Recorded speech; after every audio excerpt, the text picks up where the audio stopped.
শীতের সকালে ধোয়া ওঠা গরম গরম ভাপা পিঠা খেতে কিন্তু আমরা সবাই পছন্দ করি।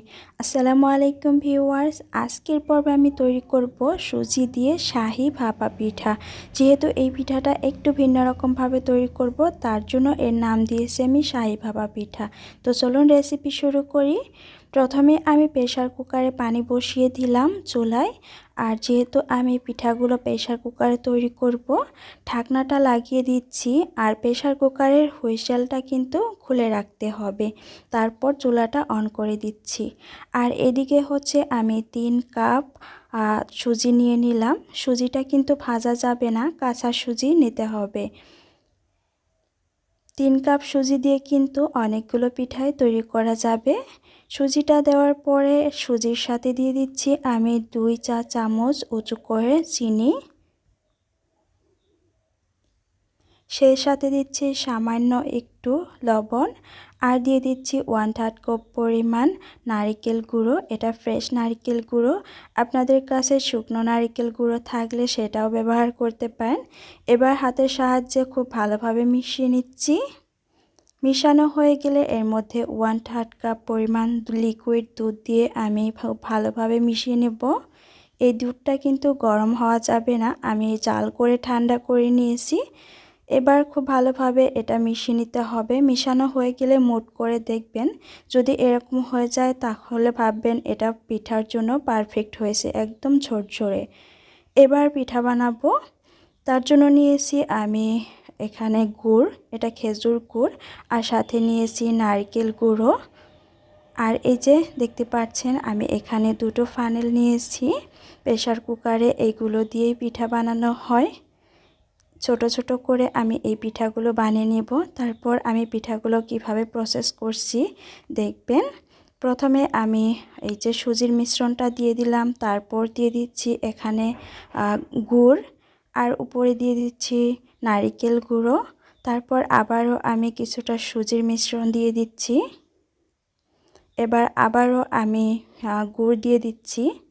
আমি 2টো লেয়ারে এই মিশ্রণগুলো দিয়ে দিচ্ছি। তারপর উপর দিয়ে আবারও নারকেল গুঁড়ো দিয়ে দিচ্ছি।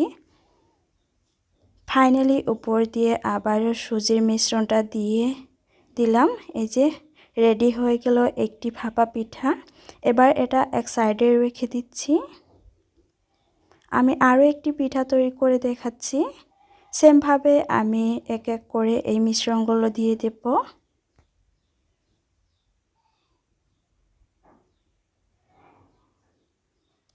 আর 2টো পিঠা যদি আপনি একসাথে এভাবে রেডি করে নেন তাহলে একটার পর একটা বানাতে খুব সুবিধে হয়। তার জন্য আমি প্রথমে 2টো পিঠা রেডি করে নিলাম।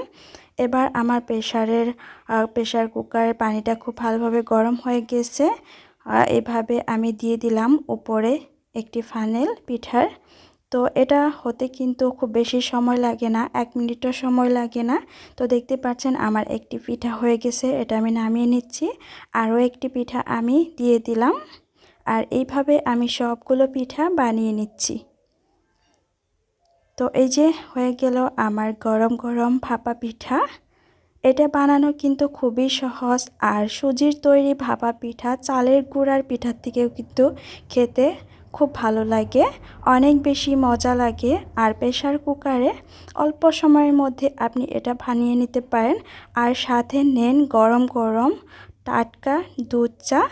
এটা খেতে কিন্তু খুবই মজার। আমি একটি পিঠা ভেঙে দেখাচ্ছি, দেখতে পাচ্ছেন এটার ভেতরটা কীরকম পরিমাণে সুন্দর হয়েছে, একদম দানা দানা হয়েছে।